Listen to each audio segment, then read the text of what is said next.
Bonjour à toutes et à tous et bienvenue dans ce premier tuto du dimanche. Je vais tâcher de faire de ce rendez-vous quelque chose de récurrent, mais je ne promets pas du tout que ce soit hebdomadaire, mais je vais tâcher quand même que ça revienne plusieurs fois dans le mois. Pour ce premier tuto du dimanche, nous avons une carte avec la belle planche coquelicot que je vous ai dessinée, donc les tampons 100% tout en colle, et bien sûr je vous fais un article sur le blog qui reprend les photos en gros plan et les liens vers tous les articles que j'ai utilisés ici. Donc, je commence par prendre un morceau de papier au format A6, et vous avez les dimensions exactes d'un format A6 dans le blog, blanc, et je réalise, grâce à ma presse de précision, le premier grand coquelicot dessus avec l'encre Versafine noire. Je place ensuite un coquelicot plus petit et vous allez voir, je tords sa tige dans le sens contraire. Alors c'est très facile à faire quand vous utilisez juste un bloc acrylique, c'est plus difficile avec la presse de précision. Donc, tout simplement parce que le temps est un peu plus long entre le moment où vous allez courber la tige et le moment où le tampon va se retrouver sur le papier. Donc, je vais choisir de ne pas trop ancrer la tige et de la refaire à la main après. D'abord, j'avais besoin de masquer mon premier coquelicot pour qu'il reste au premier plan. Donc, hop. Ah, si j'avais réussi à la retordre quand même dans le bon sens. Bon, je vais faire autrement pour le suivant. En tout cas, sachez, si ça vous arrive, que vous pouvez tout à fait soit n'ancrer que la fleur et refaire la tige au stylo, soit vraiment forcer la tige à se courber. Alors, je réalise ici le masque du coquelicot de profil. Je m'arrange pour ne pas gaspiller de papier de masquage. Hop, voilà.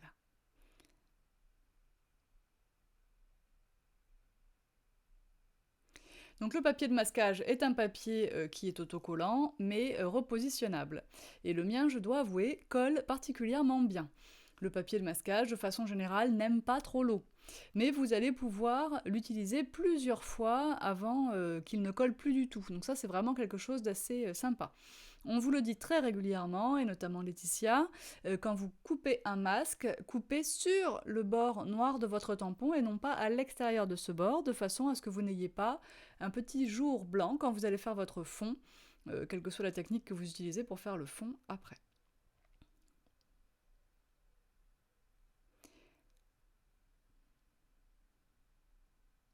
Donc je continue ma petite mise en scène. Ah, c'est pour celui-là. Voilà, c'est lui que j'ai eu un peu plus de mal à courber, qui n'a pas voulu tenir en place comme cela. Donc c'est pour lui que j'ai décidé de n'ancrer finalement que le haut. Voilà, tout simplement. Hop, la tige prend la bonne direction.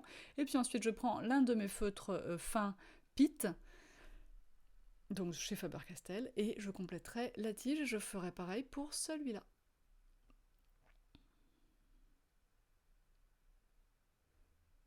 Alors je ne sais pas si vous avez l'habitude de regarder les coquelicots, mais moi j'adore ces petits éléments secs du coquelicot, surtout que ça se transforme très vite en maracas, puisque toutes les petites graines des futures fleurs sont dedans. Et donc moi je laisse bien ça sécher sur le pied, je récolte mes graines quand tout est parfaitement sec, et puis je les jette dans certains coins de mon jardin pour avoir encore plus de coquelicots l'année d'après. Alors, je choisis l'encre Distress Oxide Withered Wood, qui est un gris légèrement bleuté. C'est le bois flotté par excellence, cette couleur. Donc je passe, et j'ai enlevé tous mes masques parce que ça ne va pas me poser de problème. Je vais faire comme ça tout mon fond en Withered Wood, en essayant d'éviter quand même de passer trop sur les deux coquelicots ouverts. Je vais être assez généreuse en encre, c'est pour ça que je prends ici un petit papier de protection pour pas faire trop de traces de doigts.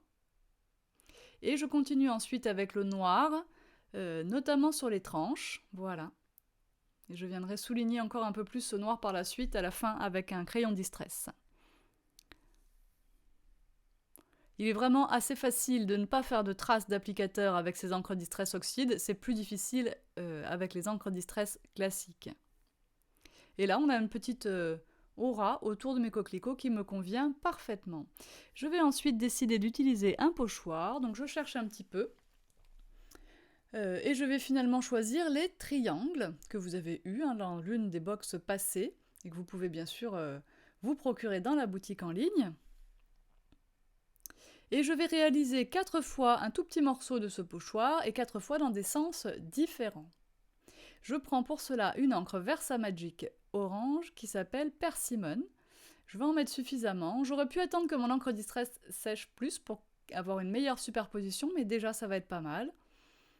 Alors je commets une petite erreur, c'est de ne pas... Enfin, vous allez voir que je vais devoir repositionner mon pochoir après, mais peut-être que finalement j'aurais pas pu faire autrement, enfin bon, peu importe. Et donc voilà, 4 fois dans 4 sens différents. Et vous voyez que mon encre Versamagic couvre quand même très bien au-dessus de mon encre Distress Oxide. Je mets ensuite des gouttes, et comme je veux qu'elles soient grosses et encore plus aléatoires que si je pchutais directement, je mets dans ma main et j'essaye de jeter comme ça des gouttes. Je laisse agir quelques secondes, n'oubliez pas que la vidéo est accélérée, et j'enlève avec un petit torchon. Je nettoie mon pochoir des deux côtés. Ah, merci les plaques de verre, hein, c'est vraiment, vraiment pratique. Et je vais commencer la mise en couleur de mon coquelicot. Je choisis mes crayons polychromos et je prends un rouge légèrement orangé, un rouge beaucoup plus foncé. Là, j'ai une petite crotte de colle sur ma plaque en verre qui me fait une marque. Alors, je prends 2 petites feuilles et je me place dessus. De toute façon, c'est quelque chose qu'il faut faire pour crayonner avec moins de marques de crayon. Donc, pour un premier aplat, je ne m'embête pas trop. Je passe ça à peu près partout. Je n'appuie pas fort. Les parties que j'ai envie de mettre un peu plus foncées sont en théorie des parties qui se trouveraient un petit peu à l'ombre. Donc là, notre pétale est recourbé, on a donc un peu d'ombre en dessous. Le centre de la fleur est souvent un petit peu plus foncé visuellement, puisqu'il prend moins la lumière. Et vous voyez ici, j'ai encore une petite partie. Enfin, j'essaye de repérer où les pétales se chevauchent. Je prends une teinte un petit peu plus orange, carrément, pour mélanger au premier rouge et au second rouge. Donc pour l'instant, vous voyez qu'il n'y a pas de solution de mélange pour crayon. Les couleurs se fondent déjà une première fois ensemble, sans l'aide de solution de mélange et d'estompe.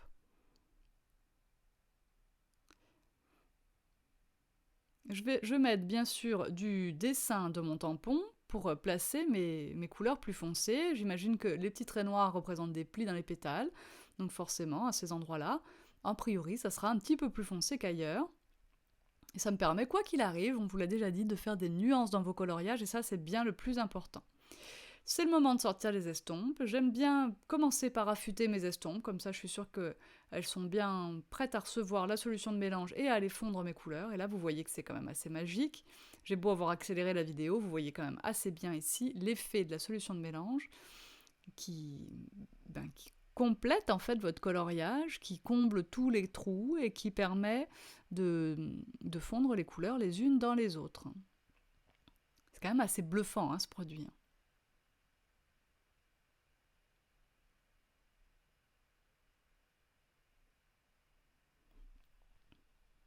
Alors, je choisis d'utiliser un crayon de couleur jaune pour apporter de la lumière sur le bord, voilà. Et donc, le fait de colorier en jaune va me permettre d'éclaircir sans que ça paraisse jaune, mais finalement, ça éclaircit, ça fait vraiment cet effet lumineux. J'espère que vous le percevez bien ici, dans la caméra, mais dans la réalité, faites-moi confiance, ça fonctionne.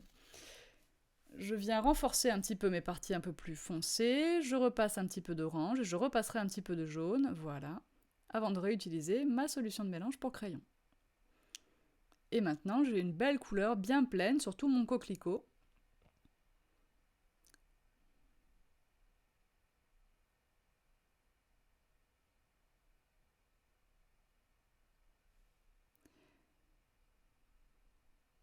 Quand vous poncez vos estompes, pensez à garder bien la pointe pointue. Hein.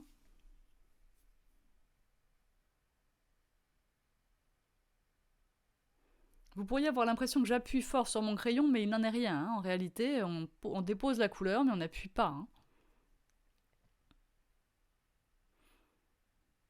Alors, je refais exactement la même chose pour ce petit coquelicot-là.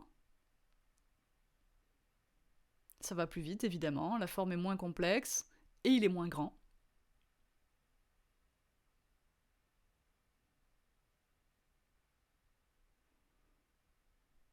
Je vous laisse quand même profiter de toute cette de cette mise en couleur. Hein.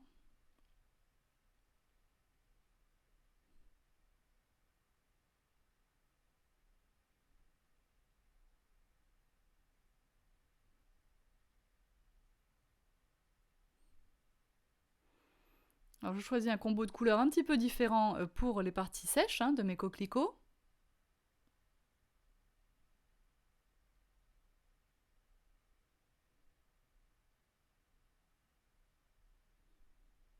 Je vais prendre un kaki pour faire le dessus. Ah oui, là je suis dans le brun doré, mais il y aura un kaki ensuite.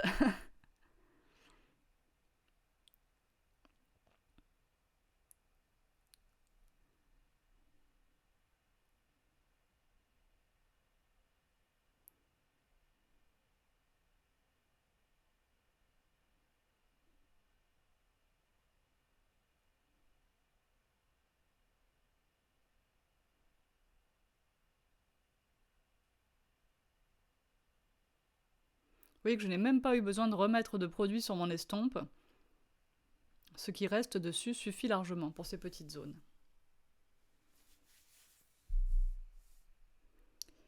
Alors j'ajoute maintenant un petit peu d'ombre. Je prends pour cela un crayon de couleur Pastel Pit, Faber-Castell, bleu marine. Et je le passe comme ça dans les parties où j'ai envie d'appliquer un petit peu d'ombre, et j'étale directement avec mon doigt. Alors ce qui n'est pas très pratique parce qu'après il faut se laver les doigts. Vous pouvez le faire si vous préférez garder le doigt propre avec votre estompe, la même que tout à l'heure, mais sans la solution de mélange bien sûr, ça n'est pas du tout approprié pour les pastels. Et ça, j'aime beaucoup le rendu. C'est la première fois que je le fais en bleu marine et je recommencerai. En tout cas là, avec ce combo de couleurs, ça va vraiment très très bien.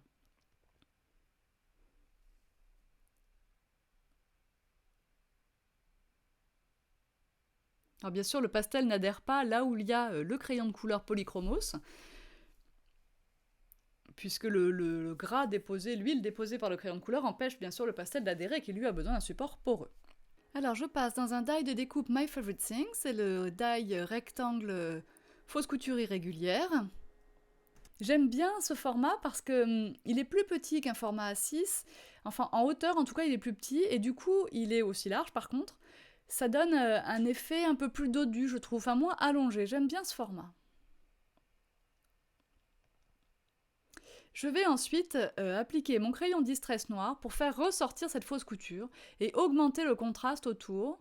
Alors au début j'en mets un peu, puis finalement je me dis après tout, ça marche bien sur la fausse couture, il faut recouvrir toute la largeur de cette couture irrégulière. Voilà, c'est donc ce que j'ai fait. Bon, doigt sale pour doigt sale, autant y aller jusqu'au bout. Vous voyez, comme le papier de base est blanc, vous obtenez la tranche du papier reste blanche au milieu des fausses coutures, et c'est comme ça que vous faites en fait ressortir ce motif.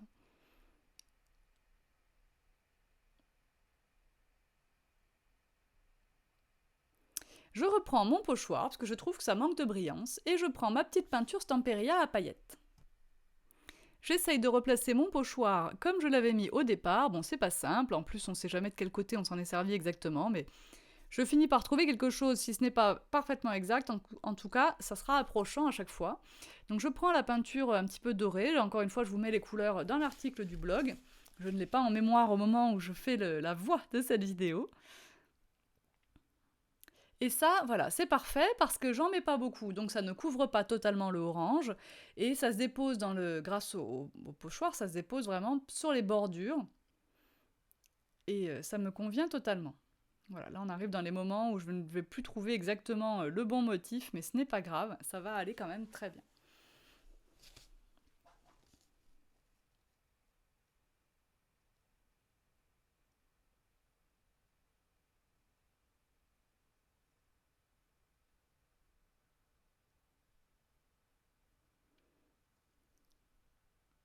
Alors ici, j'avais oublié que tout simplement, quand j'ai fait l'encre, j'avais retourné le pochoir. Bon, c'est pas grave.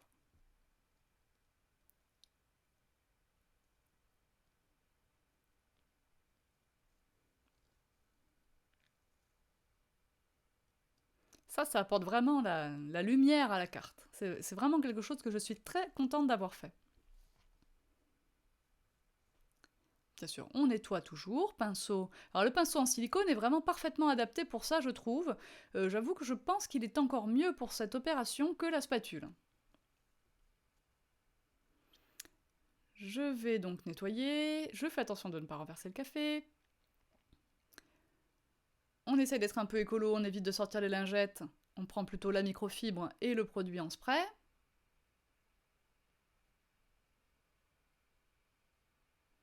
Et mon produit en spray, je le dilue fortement parce que je les trouve trop concentrés en fait. Alors, ensuite, je prends mon tampon texte qui est dans la planche avec les coquelicots, qui dit simplicité et raffinement. Je prends une chute de papier noir, mon encre à embosser Wow, de la poudre à embosser Wow or riche, sans paillettes, il y en a un petit peu au milieu, c'est dû à un accident. Et voilà. Donc ce qui est bien, c'est qu'avec la poudre Wow, alors bien sûr, le coussinet d'embossage, ça aurait été vraiment parfait, mais je ne l'ai pas fait.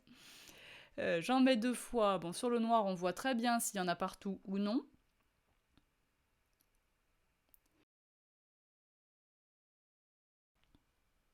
Je suis allée chercher un pinceau et j'essuie tout ce que je ne souhaite pas. Alors il y a eu un endroit où il y avait de l'encre Wow au bord du tampon, donc ça c'était normal que ça adhère. Partout ailleurs ça adhère parce que j'ai pas passé le coussinet d'embossage. Honte à moi. Voilà, c'est embossé. Je choisis maintenant un die. Alors celui-là, manifestement, n'est pas assez large, mais j'en ai choisi un autre. C'est un die MFT que j'ai pris sur je ne sais plus quelle planche de die, je dois dire. Je découpe le haut de mon coquelicot parce que mon tampon sentiment va passer légèrement dessous. J'étais pas obligée d'en découper autant, mais c'est pas grave. De toute façon, ça va me donner une idée. Ensuite, je vais mettre un petit peu de mousse 3D en dessous. Et ça donnera un petit peu de volume à cette carte.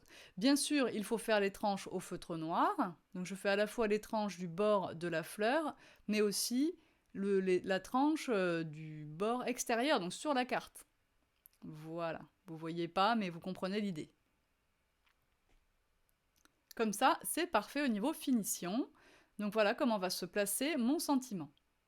Je mets donc quelques carrés de mousse 3D, ça doit être du 2 mm, je pense, derrière le coquelicot.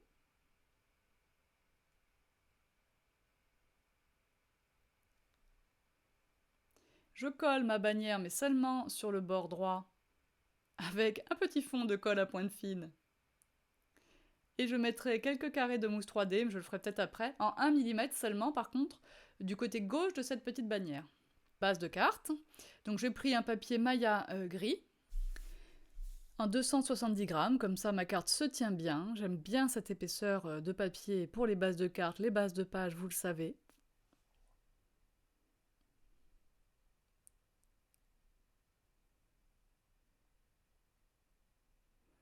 Je respecte bien ma marge à droite et en haut, je fais attention à mes doigts parce que mon crayon de distress n'est pas encore sec, et je fais attention à ma microfibre parce qu'elle n'est pas tout à fait sèche non plus.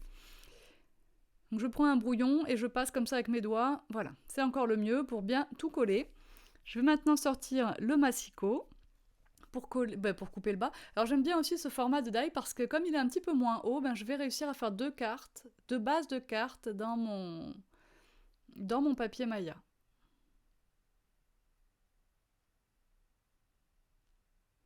Il me reste un tout petit millimètre à couper à droite. Alors j'écrase bien d'abord mon pli.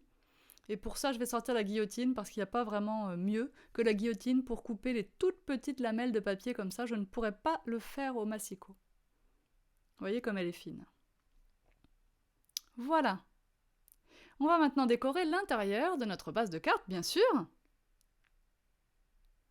Pour ça, je prends le tampon de ma box, je sépare, c'était la box du mois de septembre, je sépare le coquelicot du petit texte, je recoupe un petit peu mes angles, hop, et je vais réaliser ce tampon avec l'encre Versafine Clair Morning Mist, comme ça j'aurai une encre grise sur un papier gris, ça sera beaucoup plus doux que d'avoir tamponné en noir.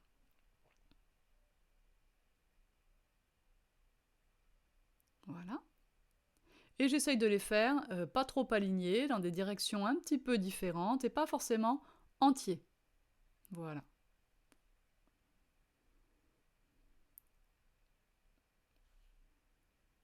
Je prends... Alors désolé, à chaque fois que je rallume l'appareil photo... Je prends un crayon Pitt gris, alors ça c'est dans un kit calligraphie, hein, c'est une pointe calligraphie, mais ça peu importe, l'avantage c'est qu'il est gris et qu'il est Pitt. Voilà, ça c'est chouette. Bon, la pointe pinceau n'aurait pas été très pratique. Ma carte tient dans une enveloppe standard, donc je prends une enveloppe blanche, Clairefontaine, hein, qui sont vendues dans la boutique. J'ajoute de l'encre Distress Oxide Weathered Wood, pour qu'elle soit bien assortie à ma carte. Bien sûr, je vais faire aussi un petit peu d'encre sur l'envers, puisque je l'ai déjà sali, hein, ma plaque de verre n'était pas suffisamment propre. Et le blanc, ça ne pardonne pas. Donc je fais par contre beaucoup plus léger que sur le devant. Voilà. Et le rabat. Impeccable. Alors, cette encre, on peut la cirer ensuite, hein. Vous m'avez déjà vu faire ça, notamment sur le stone paper, si vous voulez être sûr qu'en cas de pluie, il n'y ait pas de réaction de votre encre. Je prends un die, mais pour avoir un bord à contourner, pour ça je prends un stylo noir à pointe fine, toujours un Faber-Castell Pitt, hein, vous savez que j'en suis amoureuse, et je fais comme ça le contour de mon die, bien sans bouger, attention aux petits doigts, voilà. Et comme ça j'ai ma zone d'adresse bien propre. Je vais pouvoir maintenant retamponner mon petit coquelicot sur le côté, toujours celui de la box. Et toujours en gris.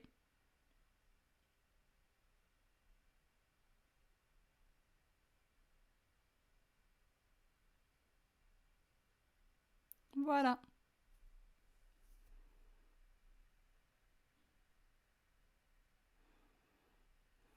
Eh bien, ma petite carte est maintenant terminée. Carte, intérieur de carte, enveloppe, tout est parfaitement coordonné. Je suis assez contente du résultat.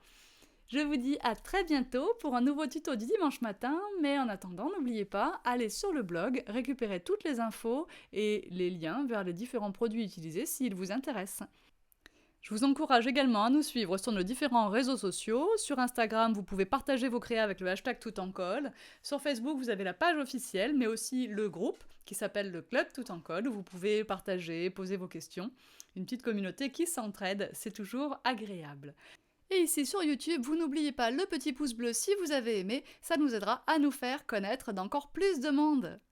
À bientôt!